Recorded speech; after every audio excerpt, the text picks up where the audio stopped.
welcome to Podtoid. We are your hosts. I'm CJ. I'm Chris. I'm Dan. I'm Charlotte. I'm Occams. And this is episode 431. Thank you for joining us. We have just a terrible show in store for you today. Just awful. If I had to guess, I would say today's show is going to be the Cats of podcasts. And I don't mean the movie, I mean the actual animal. On today's show, we're going to be talking about Fallout 76 for some reason, Silver Falls for some reason, Yakuza Kiwami, Nintendo financials, and so much more. And a little bit later in this turd of an episode, we're going to answer some of your questions in our goddamn mail segment. But before we get into any of that, Charlotte, how was Scotland? It was incredible. I think when you go to smaller events, so I went to a speedrunning event, which was UKSG, United Kingdom Speedrunner Gathering. And it was basically just a small event set up with support from the European Speedrunner Assembly. But the main guy who set it up is a university student in Scotland. So it had a really small feel to it. But it was such a sort of community sort of event where everybody just chatted to everybody and everybody was just having fun, that it was really, really good, really positive experience. And we raised about £2,100, I think, for Young Minds, which is a charity that supports the mental health needs of young people in the UK. That's awesome, and something they're going to need going forward. Yeah, a really important cause. And there was some really great games, and you can catch the VODs on the ESA channel at the moment. So there was Fatal Frame 2, nice. A really funny, glitchy Outlast run, which is only 10 minutes, but the way he narrated it was really funny. And also there was a lot of audience participation. So there was a really old Game Boy game called Nubo, and there's a moment where it's basically this little marshmallow man, and whenever he jumps off a cloud and he has this little parachute and he says wee, and we all raised our arms up and went wee. Just full of little special audience participation moments like that that you really only get at small events. So it was fantastic. We can't really go back because Brexit, there's another one in March, but Brexit is making the tickets way too expensive, the flight tickets. So it's looking like we're not going to be going back for a little while, which is a shame, but that is a shame. Had a nice time. Now, did you go just to spectate or did you play anything? No, I helped out a little bit, but I didn't play anything. Yeah, but to be honest, anything I would have submitted would have been absolute shite. So I'm glad I didn't. And I know it's not a contest, Charlotte, but so over the weekend I was in a Walmart parking lot and I saw a diaper in the parking lot. So I guess we both had special experiences. Why were you at a Walmart? You don't know me. You don't know my life. Well, Charlotte, I'm glad you had a good time in Scotland, and shame. It's a shame that certain events are going to keep you from going in the future. Hopefully that can all be sorted out in due time. But actually that kind of relates to the opening story I want to get to.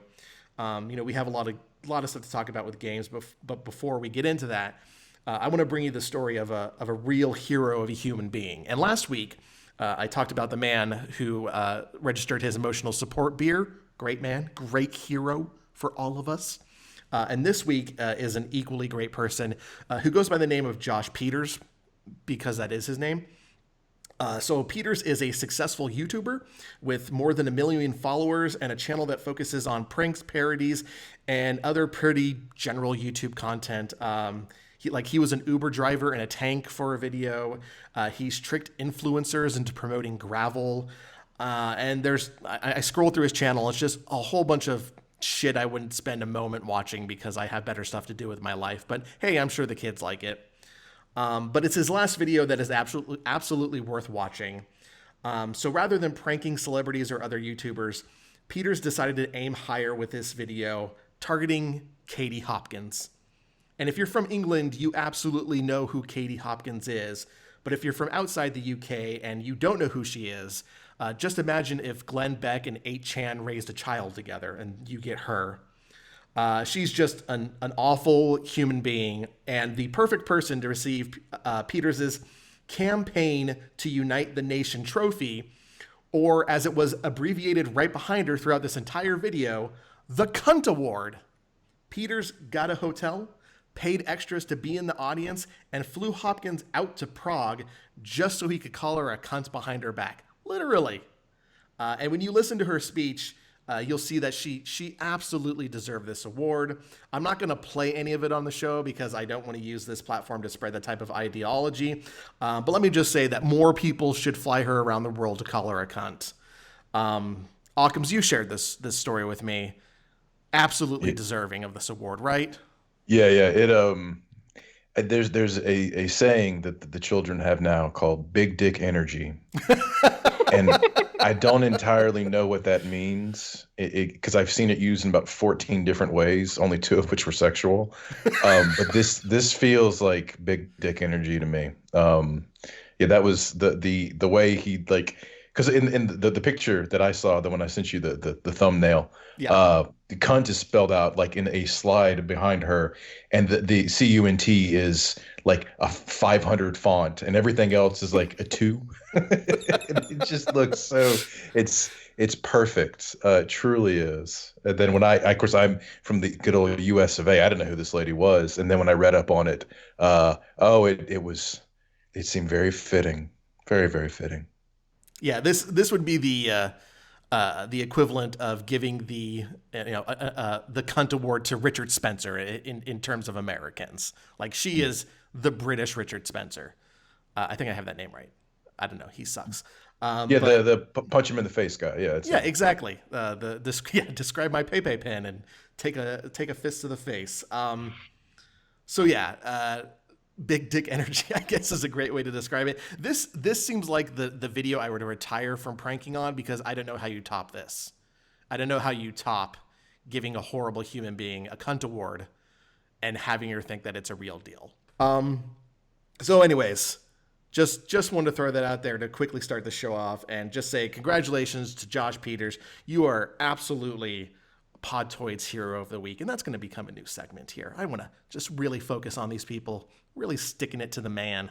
I'm glad this is going to become a regular segment, because we live in a time where we need heroes. Exactly. Where have all they gone? No, I'm going to cut that out. That was dumb. They're them and the Cowboys, huh? Yes. So anyways, yeah, I thought that was a good foot to start us off on the show. And we're switching things up this week on Podtoid. We're switching up the format, and instead of going in and talking about games right away, we're actually going to get talking about the news instead, just to get it out of the way. And not a lot of news this week. The biggest story probably had to do with the financial reports that are starting to come in from the third quarter. I believe Sony's is supposed to come this week. And which we'll finally find out how many copies Death Stranding sold, hopefully. Microsoft's video game division saw some losses over last year. That's to be expected. I don't think they released any new games this year. But Nintendo has been killing it. It took just 3 quarters of this fiscal year for the Switch to have its best year ever. Pokemon Sword and Shield shipped a combined 16 million units since launch. Mario Kart 8 Deluxe is now over 22 million units shipped. Smash Brothers is sitting high above 16.5 million copies. Luigi's Mansion moved more than 5 million copies. Even games like Marvel Ultimate Alliance 3 and Astral Chain, both of which came out last summer, posted good results, as they have both also shipped more than 1 million copies. As of the end of December, the Switch has sold more than 52 million consoles. That is a number that it hit faster than the PlayStation 4.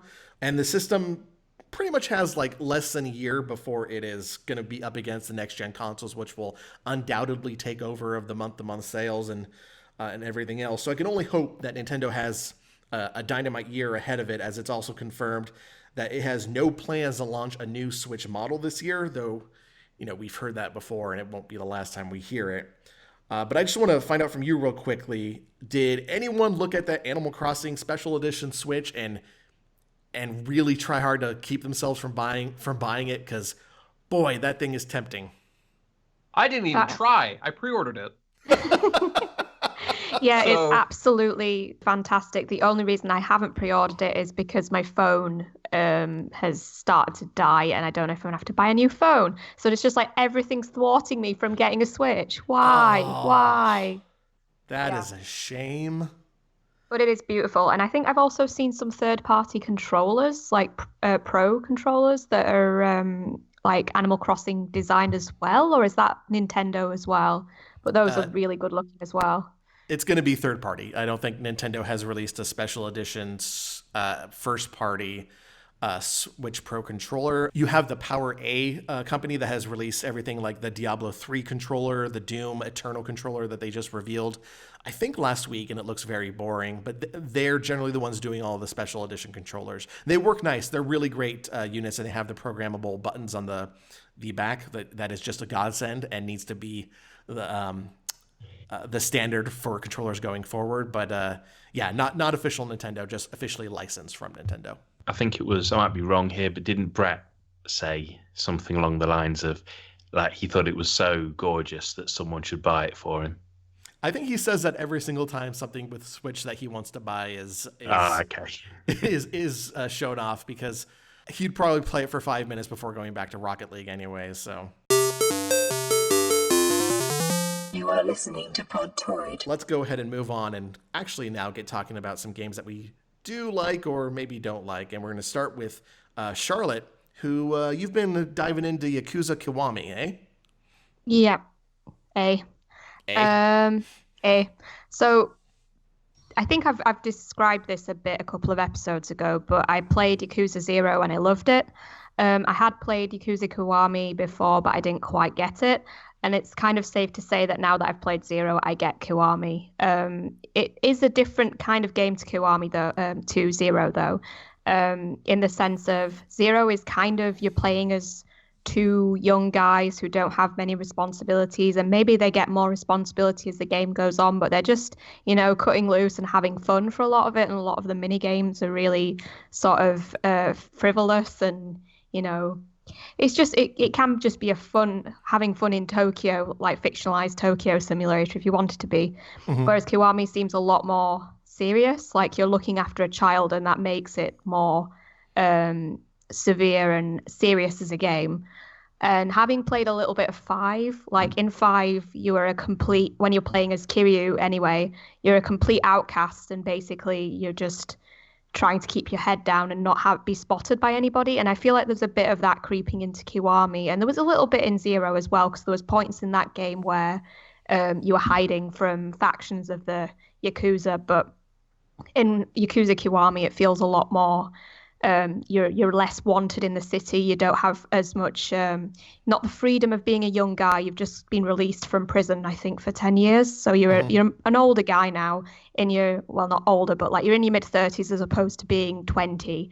So it has a really different feel to it, but I do really like Kiwami. Maybe not as much as 0, because I did like that irreverence in 0, but I really do like Kiwami as well. So yeah, even though with Yakuza there's a lot of reason not to play it in order, because the popularity of the series didn't follow a linear pattern really. I would say that if you're getting into the series now, you should start with 0 and make your way through it chronologically. That's good advice, because I remember I tried to play through Kiwami, I don't know, a year and a half ago or so, and it just didn't click with me. But it was, it's a very beautiful port, and I thought it would be something I would like, because I like the idea of a really small, congested area. But just something about it didn't click with me, no matter how many times our old writer Peter Gliglowski kept pushing me to play it and play it and play it and play it. But maybe I should start with 0, because I have heard from several people that is like the best game in the series. So it's funny because I kind of played them as they came out, and I can't imagine the culture shock doesn't hit me as much, because I only saw them progress in kind of zaniness and wackiness as they went on. Do you know what I mean? Mm-hmm. Whereas the first game was so kind of straight cut. So, but I can't imagine. I haven't played Kiwami. I've only played obviously the original PS2 game. But I can only imagine going from Yakuza 0 that came along after they decided to make the game like really kind of crazy and make the characters really crazy, and then going to essentially back to Yakuza 1, which is so straight in its storytelling. Do you know what I mean? And so kind of dark, and also where Majima's a straight villain, like he's just a bastard. There's no kind of comedy in the character. He's just an asshole. And I think going in that order, it must be such a weird kind of kind of style clash. Do you know what I mean? But all, it's funny when you think back to that first PS2 Yakuza port, and like over here, I don't know what it was like in America. I'm sure it's the same. We only got that dubbed. Like you couldn't get a subtitled version of that game, and they got like Hollywood actors in, because I always remember like Eliza Dushku is in it, and like Mark Hamill's Majima just basically doing his Joker voice, basically. Yeah.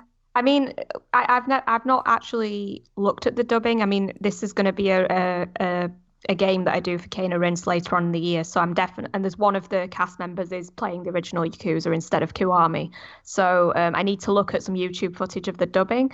But the Joker voice sounds kind of similar to how they've played Majima in Kiwami. He's definitely more of a joke character in the way they've done it in the remaster, because it is a remaster, but they've redone a lot of it in the style of Zero from what I've read. So Majima is completely off the wall in this, and it's great. Like he turns up, you go to like a hostess club, and he sneaks in and dresses up as one of the hostesses, and he's like, you find him hiding in bins, and he just jumps out and like pulls out his breakdancing moves to take you down. It's Majima is amazing. The way they've remade that character is amazing. Yeah, that's definitely like a new addition, because that definitely doesn't happen in like the PS2 version of the game. In that, he's just like trying to kill people and setting fire to homes. Like there's no popping out of, like he will go on to become kind of the madcap psychopath. But in like that PS2 game, he's just a psychopath. Sounds like he grows up to be Kafka. Yeah, he's the very like he's. But the thing is, he's not even played as a villain in Kiwami as such. I mean, he does villainous stuff, I think, throughout the series, but he's very like he's obsessed with Kiryu, like almost romantically so, and he's just. Well, like... I can show you some art that definitely proves that theory. Oh boy, I know that exists. Yeah. Just out of interest, Charlotte, do you know, is the dub in Kiwami? Like, is it an option? No. Or did they didn't put it in? Oh, okay. I guess they would have had to pay all the actors again, wouldn't they, or something like that? The license has probably expired by now. And also, they've got one of the best localization teams, I think, in games, full stop at the moment. So I don't think there's any real need to introduce the sort of maybe a little bit dodgy dubbing. Like I think and also that's a cultural thing. I think people or actively want subtitled games now if the source language is Japanese, whereas in the mid-noughties it was a lot of people just wanted to have it dubbed. Those games struggled over here, like those first, and this is kind of why Yakuza didn't pick up until it had gone down the line, because people really struggled with those early games and how kind of Japan-centric they were, to their own ignorance. Do you know what I mean? And I remember that some of them, I can't remember which ones, but I think it was 3 over here, literally had a sticker on the front cover that said like, this game is in Japanese language with subtitles. There is no English dub option, which was like a sticker they had to put on the front because people would like take it back to the shop when they found out it was subtitled. And let's go ahead and move on. I just want to talk really quickly about Silver Falls 3 Down Stars. After struggling with this game for a month, I finally put it to rest, and my review is going to go up on Sunday. And I ended up scoring it a 4, which is a lot lower than I thought I would. And honestly, the many bugs I encountered and I detailed in my review aren't the sole reason why this game scored so low. Because when you look past the bugs, you see a game that is just well below average in any metric you could possibly measure a game by. It lacks personality, it has a rather ho-hum story, and while there are moments of fear sprinkled throughout the game, most of it is not scary, and it's more frustrating than anything. After getting through it, I kind of realized that what the game needed more than anything else was some playtesters to go through it about a year ago. And playtesters who are not associated with the development team, who would have been able to say, this is a bad idea, because there are a lot of bad ideas and bad implementations throughout Silver Falls. But I just want to bring up one real quick that kind of feels like a convergence of all of the problems this game faces. So like near the end of the game, you are in this small wooden church with 2 other characters who are NPCs. Now, prior to this point, you would have just traveled through the woods fighting aliens that look like basically a pair of legs, just giant pairs of legs walking through the woods that will poison you with radiation. And they also take like so many hits to kill. They take a crazy amount of damage to die. So if you fight them, you'll reach this church low on ammo. But if you just run and take your radiation pills so you don't get poisoned, you'll reach the church and be okay. So anyways, you get to this church, and as you go to leave it, it comes under attack from basically all the different creatures of the game. It's a mandatory combat section, and the combat in 3 Down Stars is just not good. So you're forced to do poor combat against these creatures, and as you do it, the camera, because you're in these close quarters, like starts to freak out on you. And none of this would have been so bad if the developers just had some outside voices, some outside eyes on this part of the game to look at them and say, this is bad. How can you have combat that is this inaccurate and expect people to kill these like tiny birds, these crows that are flying at you, while also trying to kill these warthogs and these wolves and everything else you have coming in. There's just so much bad hit detection in this game that anytime it focuses on combat is just a low point of the experience. And I don't think there was any point more frustrating than this, more frustrating than the game breaking bugs, the invisible walls I couldn't get past, all the times the game crashed on me and forced me to restart my 3DS. Like, this right here is the absolute lowest point of this game, and I feel that all of it could have been avoided if they just had someone come in, play through it a year ago when it was supposedly close to being done, and say, you need to change this, this is not good. I said in my review that this is going to be the last 3DS game I review. They have, I think, 3 more 3DS games, this development team, set in the Silver Falls universe planned for release this year. I can only hope for their sake that those games are better than this one. I'm not putting a lot of faith in that happening, though. So yeah, I was finally glad to be done with that one. But another title I played this week, Chris, you also played and reviewed Coffee Talk. Want to talk a little bit about Coffee Talk? Yeah, sure. I played Coffee Talk, which has been in the making for a while. It's from a small Indonesian studio called Toge Productions. It's not their first title; they've got some others under their belt. But it's a visual novel first and foremost, and takes place like in the modern day. It takes place in the year 2020 in like an alternate version of Seattle, where humans and monsters and mythological creatures all kind of live together somewhat in harmony. And your character, your kind of avatar as such, is this person who runs this late night coffee bar. And you have like one very regular customer, a girl called Freya, who's a struggling writer who's trying to get a book off the ground. And what essentially happens is your character, who you're encouraged to name after you, but you don't really have any agency on how they act or what they choose to say, which is a little, I found is a little separating from the story. Because the character is named, the game encourages you to name the character after yourself, and then they talk for you. And I'm like, I'm not saying those words that you're saying, motherfucker. And you watch the lives of several people play out over the course of about 2 weeks. The game progresses in days, and over about the course of about a fortnight, these characters come in and out, and they have their problems, and they ask for coffees, and you serve them. And your interaction in the game is like putting together the ingredients, maybe drawing some latte art, which is kind of fun, and serving the coffees. And based on kind of the drinks you give them, or if you maybe think they should have something else other than what they order, you can kind of tip the scales of fate in favor of their problems based on the drinks you've given them. And it's surprisingly short. I think the game's about, depending on how fast you read, the story is about 2 hours long, maybe a little longer, maybe 2.5. But it's interesting because it's a real, I referred to it as like a mixed brew in my review, because the story has all the best intent in the world in terms of facing up. And I'm glad CJ has also played this, because I think he can vouch for what I'm saying here. The story has all the best intent in the world to face up to real, genuine problems with modern society, our society, of which there are many.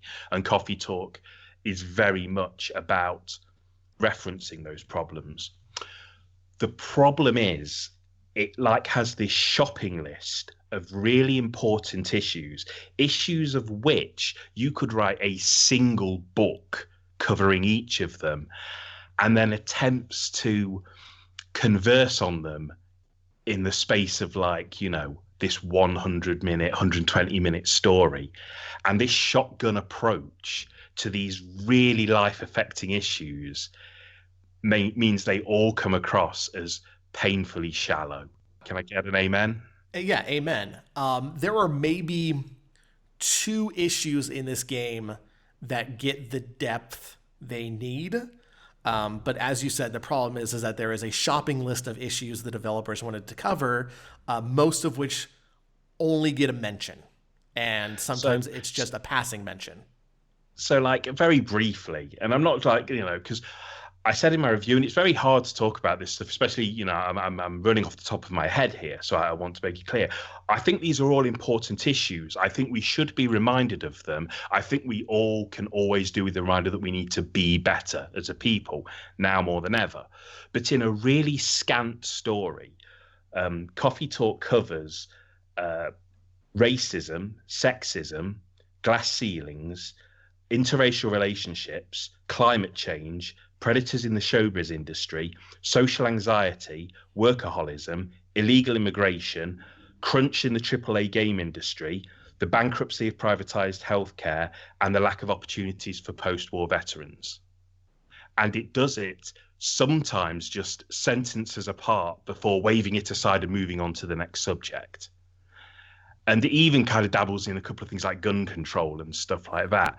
And whilst every one of those issues I've just mentioned is really important, and we need to unpack these issues and we need to discuss these issues, if you're just firing them at people in just a manner of a few sentences and then moving on to something else, you're doing the importance of those issues a disservice. It's very much bringing up a subject and then just expecting the audience to be like, oh, yeah, like everyone is on the same page and we don't need to discuss it any further.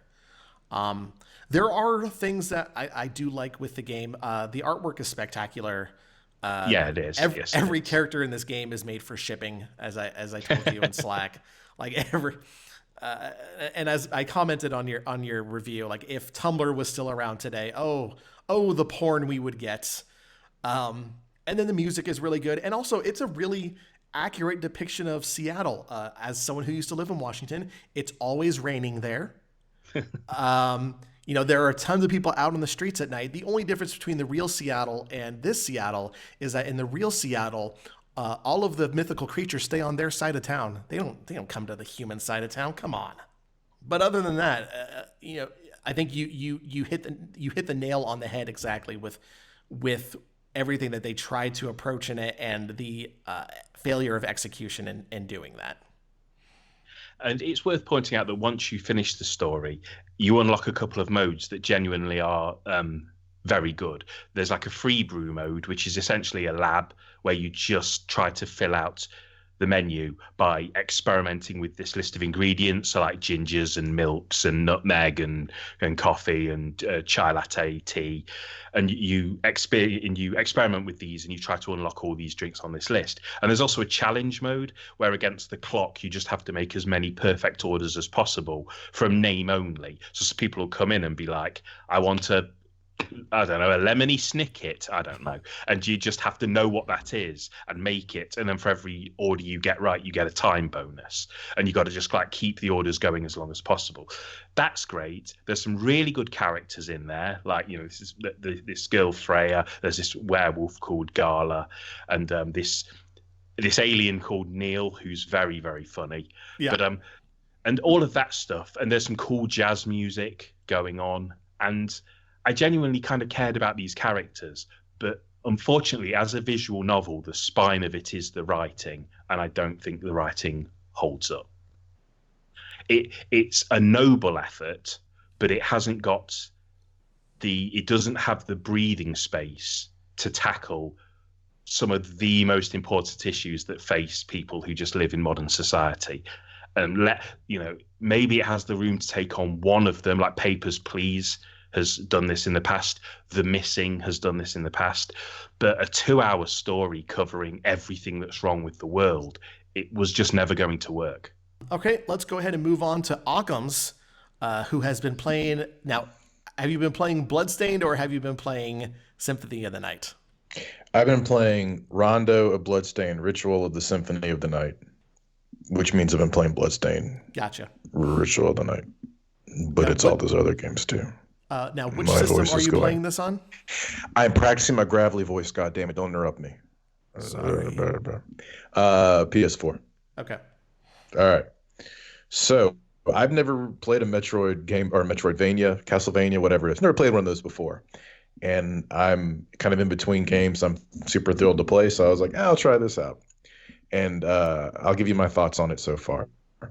So far, my favorite enemies include the very cute giant disembodied dog heads. And they're all like Pomeranians and stuff. They try to attack you. It's fun. The guitar girl from Guilty Gear. Or at least one woman that looks like her. They're fun to fight. Because they do like the shredding guitar thing and then they shoot black fire at you. There's also very cute giant cats with horns and they hiss a lot. And they seem really annoyed when you attack them, which tracks. Mm-hmm. Haunted chairs, which I love. Just haunted chairs. I wish more chairs were haunted. Every time you kill a big knight or like a big humanoid creature, it sounds like it's either coming or it just got kicked in the dick, or maybe both. But I just spent like an hour a couple nights ago just killing them just to hear the noises they made. It was funny. All right, now I know this was a Kickstarter game back in the day. So I assume that the portraits I'm seeing throughout the game that sometimes come to life and try to attack you are people who are backers, because you have this like gothic baroque castle full of demons and monsters and all kinds of stuff. And then in the background, there's a portrait of a guy who looks like he just got off work at the Geek Squad in Best Buy. So I'm assuming these are people who backed the game. Although shout out to one of the pictures, which is just someone's cat. I can really appreciate that. The scariest thing I found in the game so far is you can make food. These recipes give you stat boosts, and one of them is dessert spaghetti. Ice cream spaghetti. Oh, I can tell you. No, please do. It's called like berry spaghetti in the game. I'd never heard of it, but it angered me and scared me. So it seems to be a thing in Germany, in some parts of Germany, not anywhere that I've lived for a long period of time, that you will put ice cream through some sort of mincing machine so that it resembles spaghetti for some reason. I don't understand.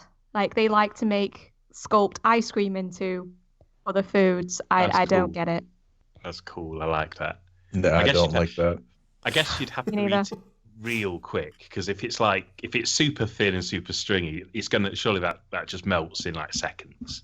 See, this is the same shit when white people make chocolate bars with like vegan, primal, judgment free, blah blah. It's just fucking chocolate. Stop it. Don't make shit complicated. Big vegan energy. Big vegan energy, very much so. So those are my thoughts on Castlevania, Rondo, Bloodstained, Ritual, the Symphony of the Night. I do have a couple of quick Occam thoughts if I can shoot those off real quick. Go right ahead. Thank you. I was at the Goodwill this week and I found a Bible covered in Minion stickers. And I saw that picture. I don't believe in fate or destiny or signs, but I think that if you were looking for something to tell you that you need to make a change in your life, please let this Bible covered in Minion stickers be it. So there you go. It's a Bible covered in, it's so great. Made me so happy. I almost bought it, but I was like, yeah, it's okay. The Good Place has ended, and I watched the finale, and I cried, and it was wonderful. And I'm gonna miss that show very much. I'm gonna binge that show as soon as the Peacock streaming service debuts. You motherfucker, you were going to like it so much. Jesus. Yay. Yay! Oh, okay. I thought that was like a kind of noise. Sorry. was gonna have to fight somebody. My angriest moment of the week. I was watching TV and the Campbell Soup had a commercial, and they had a quirky white girl cover of the Golden Girls theme. And if I'd have had a gun, I'd have pulled an Elvis and shot the TV. You can just tell that Betty White is doing that, like from her armchair, just like cocking a shotgun. Yeah, really. She's got like a sawed-off shotgun with a bunch of like Celtic runes carved into it. 'Cause that's all Betty White do. And that's it from my thoughts and my game review for the week. Nice. All right, let's go ahead and wrap this up with Dan, who apparently, I guess, lost a bet with the devil and is now playing Fallout 76 again. Yeah, you ready for a swerve? Yeah. I'm kind of liking it. Boom! I know. The Wastelanders update is probably coming out soon at some point. They're teasing a trailer in the next couple of days. I can only assume probably to March or April release. Anyways, I decided to go back to Fallout 76 to get myself re-immersed and on the eve of Wastelanders and them adding an NPCs to the game. What a concept. And I'm playing on PC this time because the PlayStation 4 frame rate is fucking unplayable at times for me. And I was like, you know what? Fuck it. I'll just go drop money on a CDT for a PC copy of the game for like $10, whatever. And yeah, given the context where last time I was quickly going through the story as fast as I could, and the story is not that great, I was miserable. I did not like anything about the story of Fallout 76. But now that I'm just casually walking around and exploring and putting on a podcast as I do so, I'm finding a lot of enjoyment. And I think my favorite activity so far, my favorite little pastime, is just going to people's bases or houses and just seeing what they've made. Some of them are like full-blown art galleries, just covered in posters and weird magazines and all this like lore shit and stuff.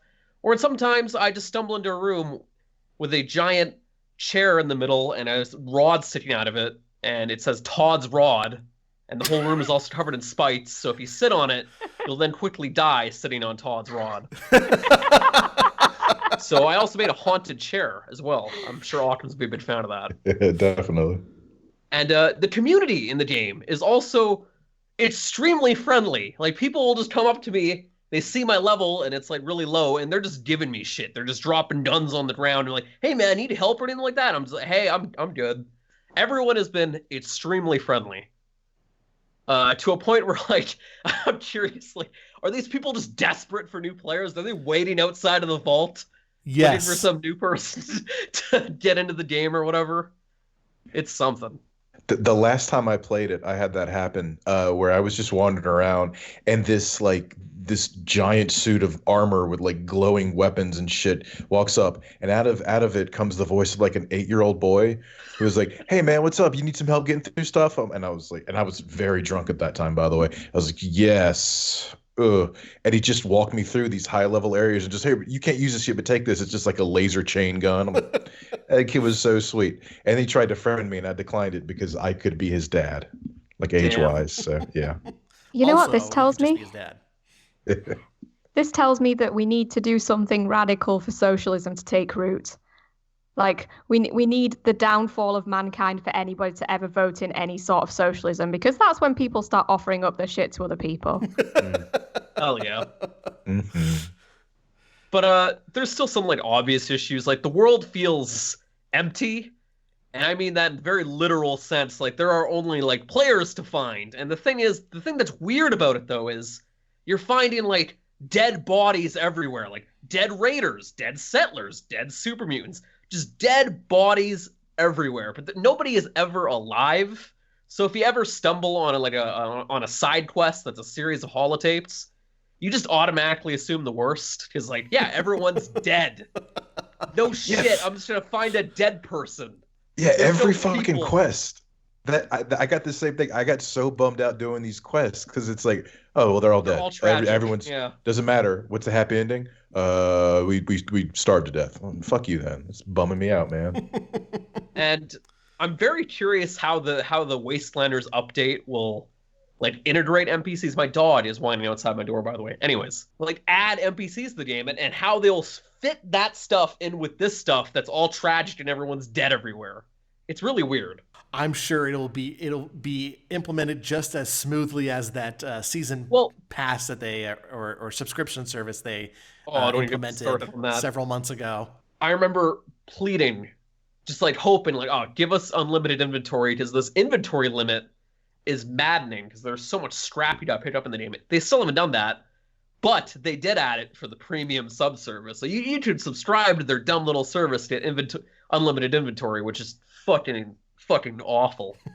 Anyways, I will say they have been doing a closed test, and apparently they've been testing this thing for, I think, well over a month now, and they're probably going to keep testing it. So this is like the first time that they've released closed testing and NDAs and stuff, and so there's no like actual videos out there or anything of it. But apparently it is live, and there are people playing and testing out this upcoming expansion. So if you do some Googling, you can find all the spoilers, I'm sure. Do you think they're going to relaunch it with all this new updated content for the next-gen systems? Doubt it, but it definitely feels like this will be like the new introduction for a lot of new people as well. Like, I'm getting the impression that this is going to be a big, fresh new start in terms of the narrative of the game, like the general vibe of the game. Apparently, there's going to be like 2 major factions. There's going to be a reputation system. Like, there's going to be NPCs scattered throughout the world. It's not like just 2 little towns or whatever. It's going to be a big update, apparently. So This is Podtoid.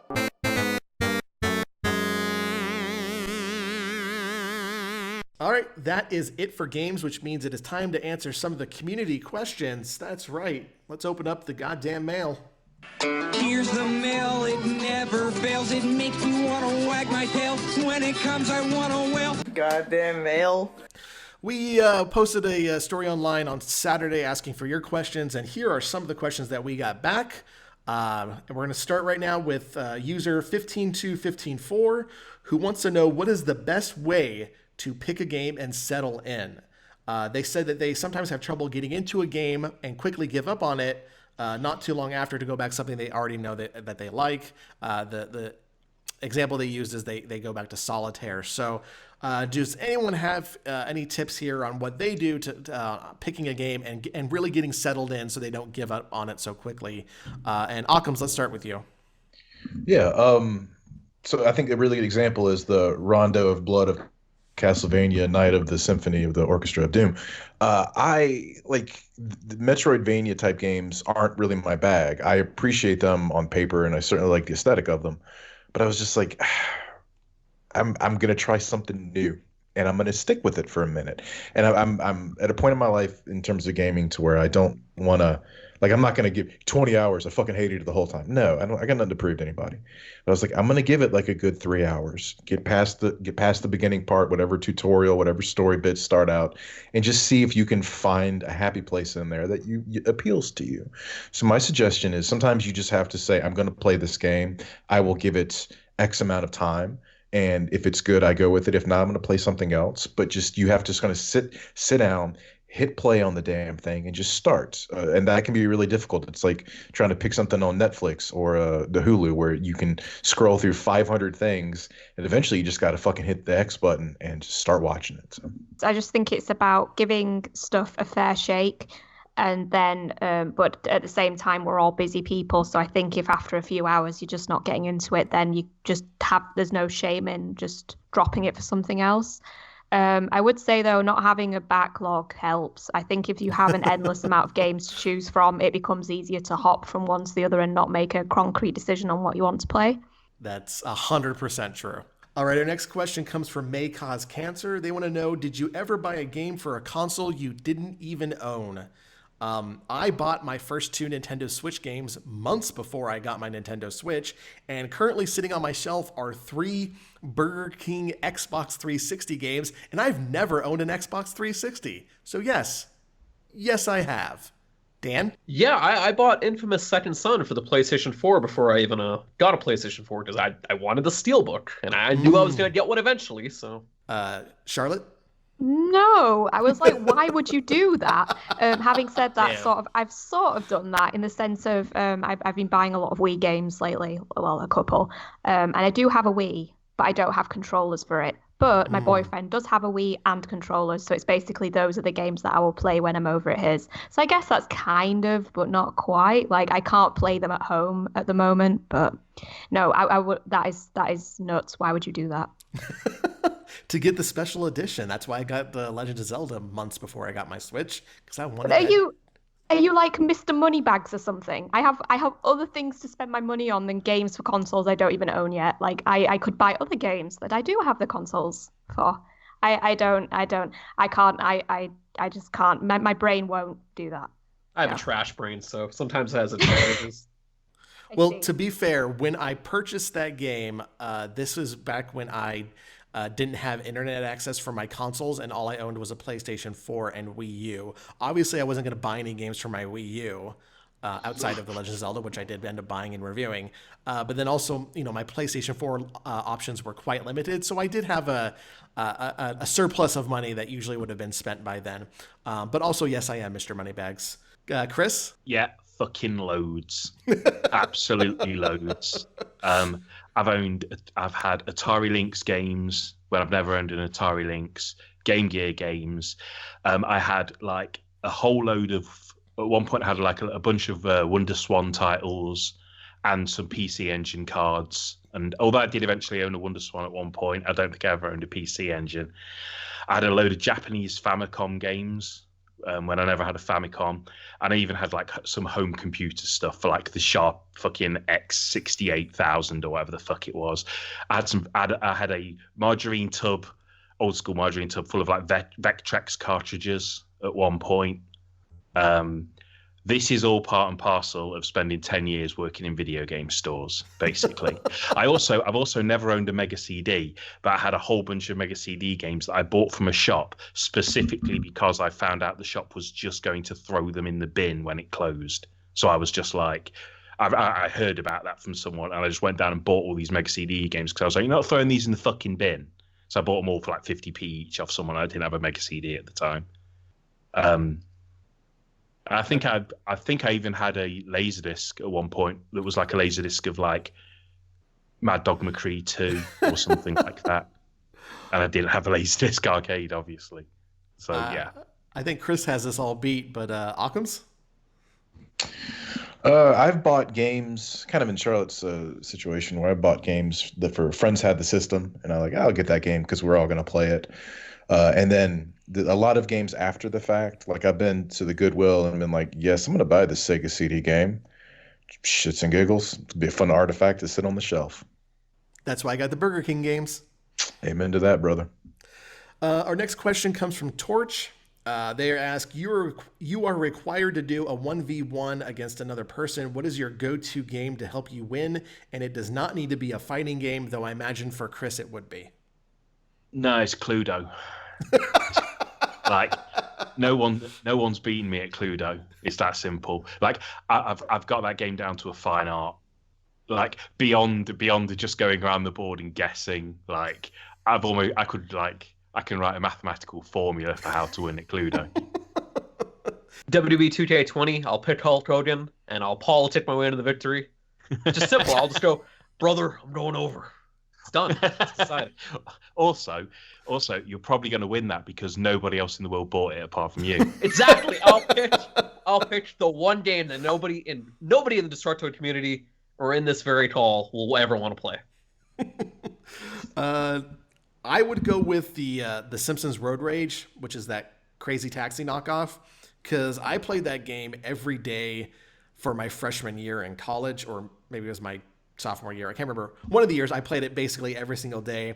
And by the end of the year, I knew the maps in that game better than I knew the map of my college campus. So yeah, that would be my John in this one. Either that or Mario Kart, because I'm also very, very good at Mario Kart. Charlotte? I would pick FIFA World Cup 98 because I am probably the only person who's played that in the last 20 years, so I'd win. The controls are clunkier than the FIFAs I've played that are more recent, so I think I'd be in with a good shot. Is that the one that plays like an endless loop of Chumbawamba on like all the loading screens? Like It takes ages to load, and so every fucking 5 minutes it's just I get knocked down, but I get up again, and then like you click on the menu, I get knocked down. Yes, it's that one with the what's it's called, Alouette as well was the mascot. It's pretty cute. Occams, let's wrap up with you. The original Marvel versus Capcom. I worked in an arcade when that came out, and we had the keys to the machines, and I almost got fired for clicking off like $200 in credits to my friends and just people who would show up. And like we would trade for, like people who worked at like the food stands around would come in and they'd be like, "Hey man, if you give us like $5 in credits, we'll give you food." And the mall food was always super overpriced, so I didn't pay for lunch for like a year. Just sitting there getting free food, and and I could destroy anyone in that game on Destructoid, and that you hear anywhere really. All right, our next question comes from Joe Seward. They want to know, what is your go-to pizza order? It's like trying to name your favorite child. No, this is easy. This is super easy. Pepperoni, pineapple, and olives. Yeah. You don't have to be that person, CJ. Oh, but I want to be that person. Mm. I stand pineapples on pizza. And also, pepperoni and pineapple is a much better combination than Canadian bacon and pineapple. Canadian bacon is boring and bland and dry. Pepperoni is spicy and, I guess, it's wet. ham. Just say ham. Okay, ham. Just ham. Don't be Ham. like, okay, ham. It's Yeah, okay. Canadian bacon, okay? John Candy didn't die for us, so we had to keep calling it Canadian bacon. All right, what's your go-to, Mr. You? Yeah. Well, the answer is there is no go-to because pizza, we contain multitudes, and so does pizza, and I don't have a go-to. For instance, I had pizza last night. You know what I did? I did ground beef and jalapenos because I was feeling that. Sometimes it's 4 cheese if I'm feeling simple. Sometimes I go deluxe when I'm feeling really, really saucy. It just depends. I don't think I've ever had ground beef on a pizza. It's good. I had Philly steak, like from a Philly cheesesteak sandwich, and it was not as good as I thought it was going to be. Yeah, it's anytime those like the pizzas get real clever and start trying to bring in other foods, like a loaded baked potato pizza. No, don't do that. There's no need. It's not going to work out the way you think it is. I once had a pizza that had tater tots on it. It was actually very delicious. Well, of course it was delicious. Tater tots go well with everything, and I mean everything. Charlotte, what about you? So as soon as I became vegetarian, it became a bit more difficult to order standard types of pizza because, having 4 cheese pizza, it can be really nice, but it's like kind of the same, like just the same and the same, if you know what I mean. But I tend to have feta cheese, spinach, jalapenos, and broccoli. This took a hard left turn for me. I really like broccoli on pizza. In fact, my boyfriend likes broccoli on pizza as well, and I think that's one of the things that keeps us together. Oh, That's sweet. That's real sweet. I remember the movie Inside Out had the joke about them living in San Francisco and going to get a pizza that had broccoli on it, and they had to change that joke for Japan because in Japan kids love broccoli. That you just reminded me of that right now. I mean, steamed broccoli is kind of boring, but broccoli on pizza is delicious, like combined with all the cheese. Yeah, okay, walk me through the broccoli on the pizza. What is it? Is it a textural thing? What's it doing for you? It's kind of a textural thing, but it's also just another green. Like it's similar to having the spinach. It gives a sort of like savory taste to it, which the feta is a different kind of sort of dairy type of taste. It just all works really well together. And I think with the jalapenos, you've got a bit of spice in there. So it's kind of a good mix of everything, really. And sometimes I will leave the broccoli off because feta and spinach is enough by itself, but the broccoli's just the icing on the cake. I respect your journey. I really do. I'll tell you a personal favorite of mine, too. Olive oil base. No sauce, just olive oil. Ooh. Yeah. Yeah, now you're talking. Chris. How long we been doing this show? A year and a month. Long enough for you all to know I'm allergic to cheese and it sends me blind. Oh, yeah. But you can get lactose-free cheese on pizza now, right? Can't take that risk. My sight's too important to me. Hey, I'll tell you who loves broccoli, though. Count Duckula. Shout out. Okay, Dan, let's wrap up with you.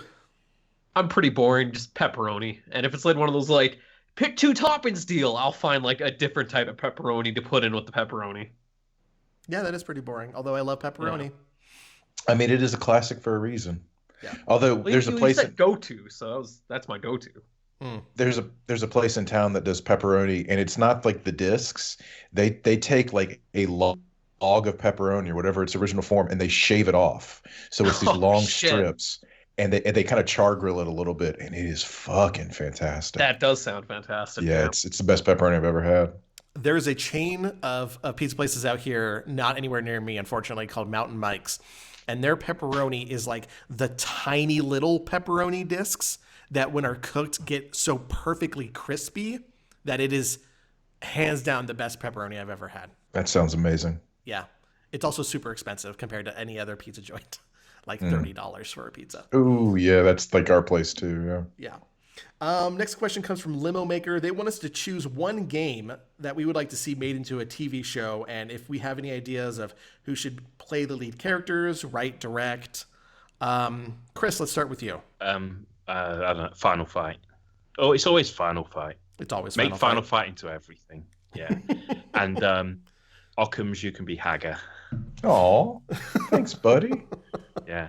Well, he's certainly got the body for it. That is true. Yeah. Wait, hold on. You trying to fuck with me? No, I just know. I know that you're a strong Hagar supporter. So I am the strongest Hagar supporter. So you could be Hagar, and the rest of you can just, I don't know. You could be like the other characters, 2P and Bread and all of those dudes. I would like to be the turkey you find in the garbage can. Thank you very much. That's the part I was born to play. Okay, Dan, even your dog can be in as that dog that Capcom used to put in all their old arcade games. He always used to appear in the background. So you can bring your dog; he can be in it too. Hell yeah.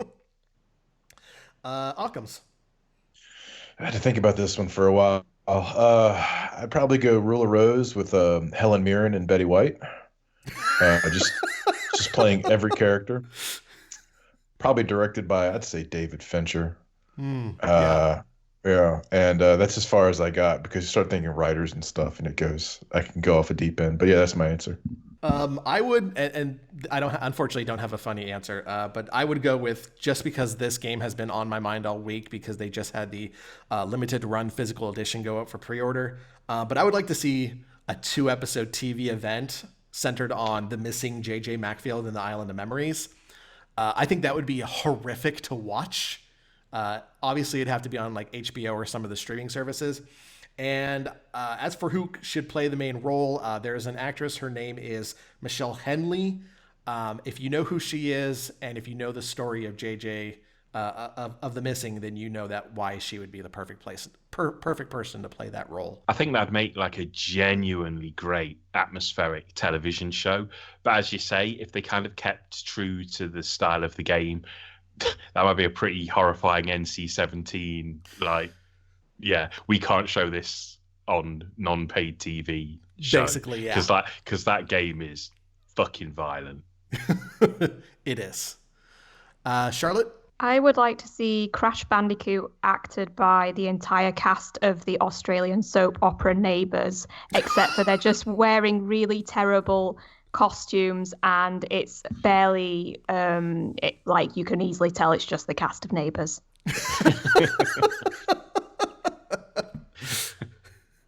All right, and Dan? John Carpenter, right? And a WWE production, WWE 2K20. The game, the movie. Just get the wrestlers. Have Becky Lynch's face be some fucking body horror as it melts apart and shit.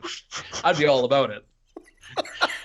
Get Industrial Light and Magic to make it that the characters just fly into the fucking sky and sink into the ground and stuff. Hell yeah. Their bodies morph all over the ring.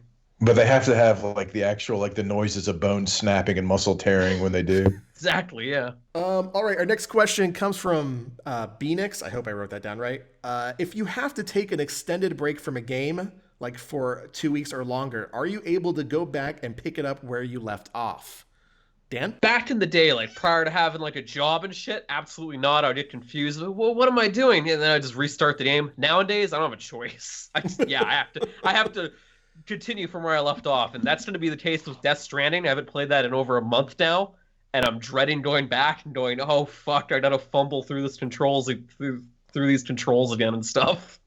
I think it depends on the game. Like, I stopped playing Legend of Zelda Phantom Hourglass for 2 years because I was just so sick of it. But then when I went back, I was able to pick it up right away and beat the game like 30 minutes later. That's how late in the game I gave up. But like on the flip side of that, I stopped playing Xenoblade Chronicles for 2 weeks to play another JRPG. And when I went back to play it, I had forgot everything how to play that game. And so I'm like, oh shit, I have to start from scratch. The more complicated it is, the more likely it is I'm going to forget everything about it. Charlotte? No, absolutely not, which is why I try not to do that, because it just feels like a colossal waste of time to me. Yeah, I'm with Charlotte on this. Same thing. Like, maybe when I was younger and I played like a lot of games at the same time, and sometimes I get distracted by one, and then eventually I'd go back to the first. But I can't do that now. Like, it's all, if I kind of walk away for a game for too long, even if I was really, really enjoying it, there's a good chance that game's never getting finished, basically. Yeah. Occams? Yeah, I mean, I can if I have to. Like, I've been trying to beat The Witcher for like 5 years, and I just or The Witcher 3 rather. And I'm what I'll do is, because I've watched the show, I want to try to play some more, and I'm gonna go back in it. I'm not gonna know what the fuck I'm doing or where I am, and I'll just go around like in the woods, fight stuff to remember the combat. Probably look up maybe a walkthrough to figure out where I am in the story, and like just ease myself back into it. Do a couple side quests, and it's like muscle memory usually comes back to you. But yeah, I don't like doing that either. But with some games, you just kind of have to if you're really dedicated on beating them. Yeah, like I'm a completionist, and maybe someday I'll drop that awful trait, but I always try and finish a game. And so for me, I do exactly as Occams does. If I'm confused on the combat or something, I'll just go off and fight shit for no reason, just to relearn controls and stuff, and I'll go out of my way to like teach myself the game again, just to get back to beating it.